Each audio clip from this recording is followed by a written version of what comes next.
ইফতারি লইয়া বইছে বুট মুড়ি পেঁয়াজু আলুর চপ বেগুনি আপেল আঙ্গুর আনার মালটা আরো যদি কিছু থাকে এই সব লইয়া বইছে। এরপরে যদি দেখে শুধু বেগুনিটা নাই, বেডিরে কইব সারাদিন কিতা করছ, কটা বেগুনি বানাইতে না, একটা রোজা রাখছি। আরে বাপরে, আবার একটা রোজা রাখছে। যেতুটি আইটেম লইয়া বইছেন আমনে, এর চাইতে ভালো ছিল আপনি দুইটা পরোটাই খাইতেন সকালবেলা। কথা বোঝেন নাই? লস আইয়ে তো এত বেলা আপনি পরোটাই তো খাবার নিয়ে আসছিল বেলা। তাইলে সন্ধ্যার খানাও ঠিক, বড়রাত সেহরির পরে আর তারাবির পরের খানাও ঠিক, সেহরির খানাও ঠিক, সব ঠিক আছে, শুধু টাইম একটু নড়ছে।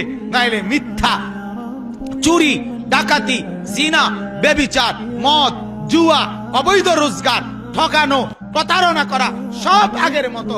তাইলে এটা আল্লাহর মহব্বত, রাসূলের মহব্বত।